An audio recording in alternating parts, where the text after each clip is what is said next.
facts is that I forgot that this video existed.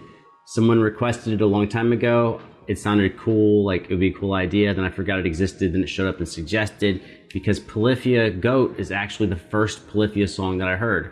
I heard Tim Henson on the Jared Dine Shred collab. I was like, that guy.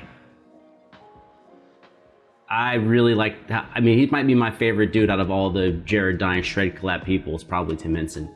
And they're like, oh, he's in Polyphia, which I'd heard of Polyphia but never checked him out. Then I heard Goat first. I don't have a reaction to Goat on the channel because I actually just watched it by myself, and I was like, oh fuck, this is fucking great. And then I forgot that this whole thing existed, so we're doing it. And I can't imagine like how this could possibly be bad, because classical guitar / flamenco, I love, which they're different, but they have a lot of similar techniques. And Goat is, well, it's fucking Goat. So let's go. Oh, and how is it already hot? I'm gonna pretend that I'm not sweating. I'm gonna pretend that I like my hair like that. I don't. You know me, I want that little bit of ambiance hanging out. All right, let's do it. Goat, flamenco, guitar. He's fucking with his interface, and I'm like, how has he got his guitar set up, though? Whatever, we're gonna find out. Let's go.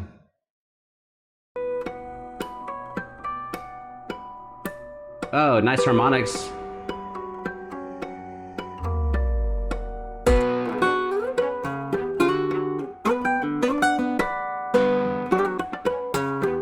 Okay, already he's a bad motherfucker.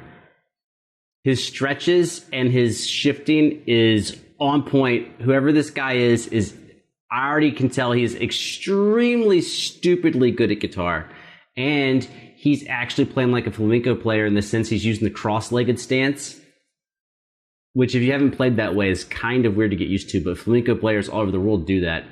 I don't. I mean, I try, but then after like 5 minutes, I can't do it. And he also had some strings in there. He put some of the back synth parts as actual strings. Okay, this dude is fucking, that's how much you can tell in like 8 seconds. This dude is fucking on point. Let me back up.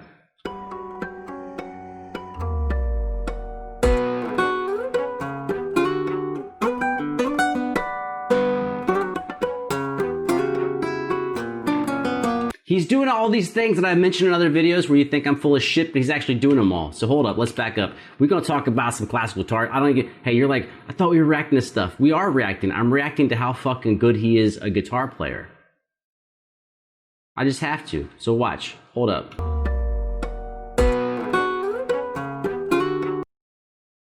Look at his pinky on his picking hand, on his fretting hand. I've said many, many, many times that you don't have to have a proper hand shape to play phenomenally well. But something that is never accidental is when you keep your hand parallel to the fretboard and you have a nice curve on your pinky, because your pinky is your shortest digit. So if you move away from the fretboard or you tilt your hand, you will end up with this straight little pinky erection on both hands. You can have it on both hands, but on the fretting board you can have that. But look at his pinky. Nice and curved, son, like right there. And then also look at his picking hand. His picking hand, nice curved fingers. I kind of like to tell people, hold your hand up in the air and imagine you're holding a tennis ball. Tennis ball is a little big for the example, but whatever. Imagine you're holding a tennis ball, and now look at what your hand would look like holding a tennis ball. And when you're playing, your hand should look like that. And he looks like he's got a little tennis ball in his hand. Nice pinky shit. This dude is on point. This guy, it's the first time I've ever heard this guy. I bet you he is a bad motherfucker, dude. He's too on point.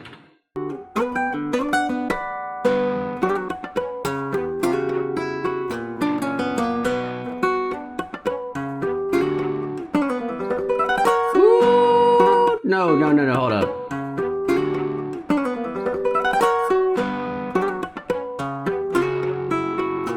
It's basically the equivalent of sweep picking, but we don't call it sweep picking because we're not picking.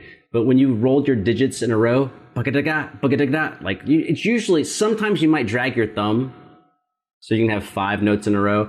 But when you move this quickly, four fingers, because fuck your pinky, thumb, index, middle, ring, you can really roll across the strings very quickly.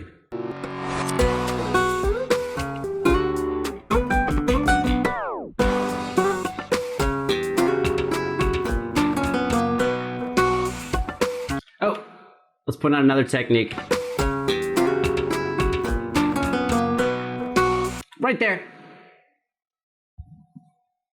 You might not see it. You might not notice it if you're not a fingerstyle player.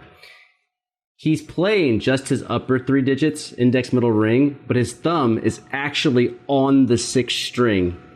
He's holding it as a counterbalance because you can use the weight of your finger against your bass string on string 6 or 5. I mean, you can possibly, maybe do it on 4 or 3, but it's really typical on string 6 or 5. He's actually anchoring his picking hand on string 6 or 5, and then you can use it as a counterbalance to pluck hard as fuck against the strings.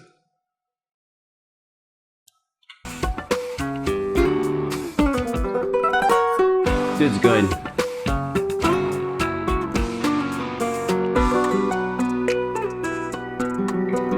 And, let's look. He's so good. Let's point out some more shit. Right there. Now look at this big ass stretch that he's doing. Yes, the fact that he's stretching means he's awesome, because to play a big ass stretch in time is pretty dope. Looks like he's going from the 12th fret to the 12th, 13th, 14th, 15th, 16th, 17th. Is his pinky on the 19th fret? Does he have 19 frets or 18 frets on there? But he's basically going between 12 and 18 or 12 and 19. But that's not the part I'm talking about. It is, but it's not. It is, but it's not, because he's playing with a standard classical guitar that doesn't have a cutaway. So when he goes to stretch, not only does he have to stretch, but he has to rotate his entire fretting hand. He has to rotate it forward because there's no cutaway in the guitar. So he has to rotate his hand forward and reach over the top of the guitar in order to get that stretch. If you have a cutaway or you play electric or something, you just shift up like you normally would, but the guitar's in the way. Most of these guitars, the body starts around the 12th fret. So right where his index finger is, you can see he's having to reach forward with his thumb and reach over the top of the guitar.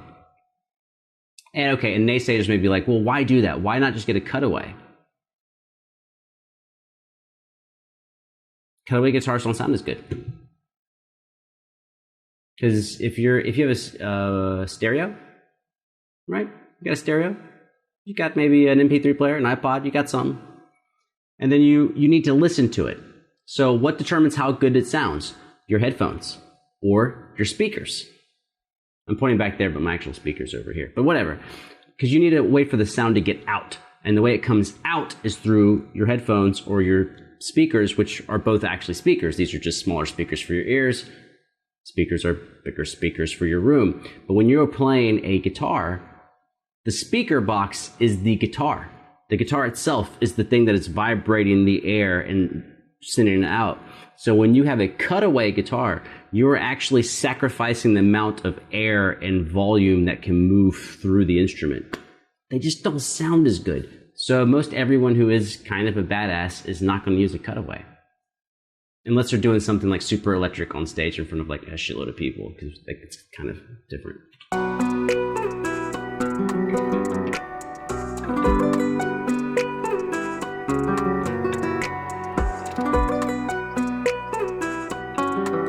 Again, this is a better shot. Last time you couldn't really see it, so let's back up.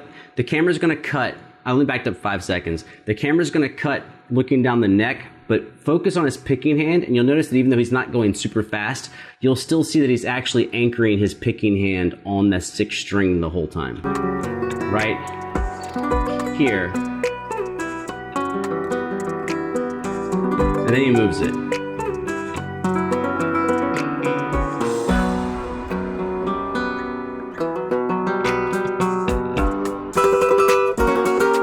Rasguiatos are fucking awesome. They're way better than mine. I've been jealous of Rasguiatos my whole life. He's actually a flamenco guitarist. One of the biggest there's a couple of techniques in flamenco land that fakers can't do. I am a faker when it comes to flamenco, and those Rasguiatos, like I could do a quick one, but he's doing like 7 notes, 6 note, 8 notes Rasguiatos, and they're just flawless. I want to hear him again. Hold on. Right there. So he's doing like basically 2 sets of 16ths, but they sound like fucking machine gun fire. God,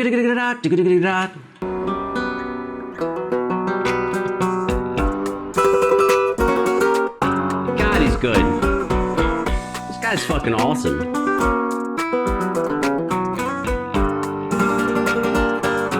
Again.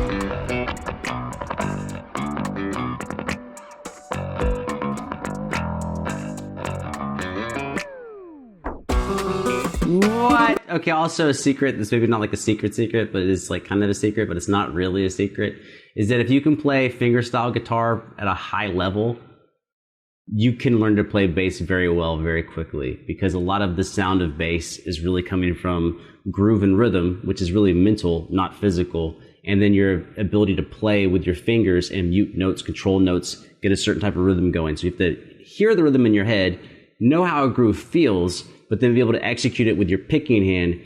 The left hand on a lot of bass stuff, comparatively speaking, is not really that hard compared to high-level electric or high-level classical or flamenco. The left hand is not really the hard part. It's the groove, the feeling, and the right hand. And classical and flamenco guitar just have the fucking hardest right hand ever. Of course, you get some weird shit like the double thumb shit like Victor Wooten, Tosin Abasi would do. But outside of that, slap pop, not that big of a deal. And finger speed, we're faster. We're faster, though, on classical and flamenco than damn near most bassists. And it's actually easier to play fast on bass than it is on guitar, because the thickness of the strings actually makes it easier. You'd think it would make it harder, but it makes it easier because the resistance of the strings makes it easier to pop your fingers off of them and move quickly. Facts.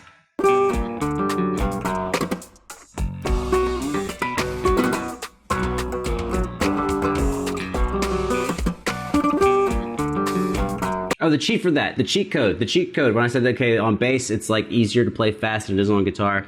You can use the same cheat code on both. If you need to be like 5% faster than maybe you are, and you're willing to sacrifice some tone, you can move towards the bridge. Jaco Pastorius mentioned this in one of his lessons as well, is that if you move towards the bridge, the strings are tighter at the bridge than they are over the sound hole or over your pickups, and having a little more stiffness in the strings makes it easier to play faster, but your sound might suffer. So you can always move towards the stiffness of your instrument if you need a little extra pow, pow, pow, pow, pow, pow. But your tone will suffer.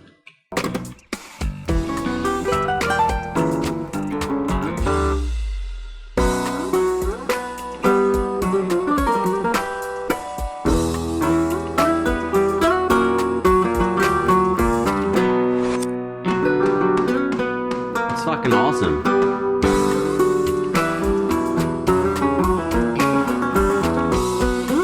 Wait, so he's stacking some sounds from earlier.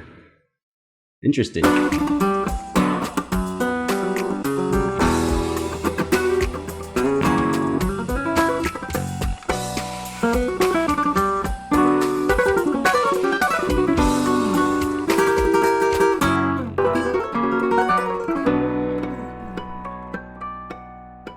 That dude is fucking on point.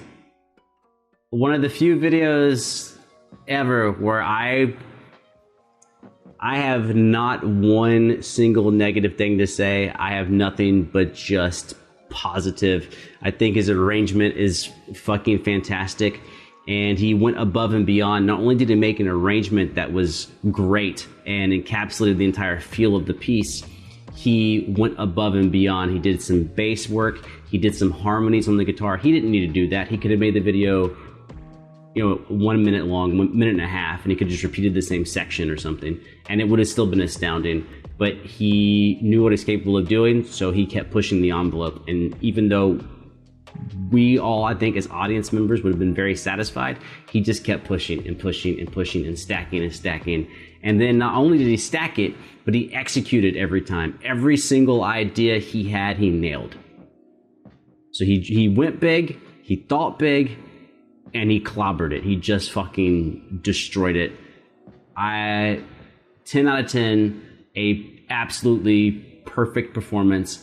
And even subtle things that sometimes people get mad at me about, which is like if someone sounds good, when I talk about technique, because it helped me. Talking about technique helped me with my hands and seeing like what my deficiencies are and trying to get better.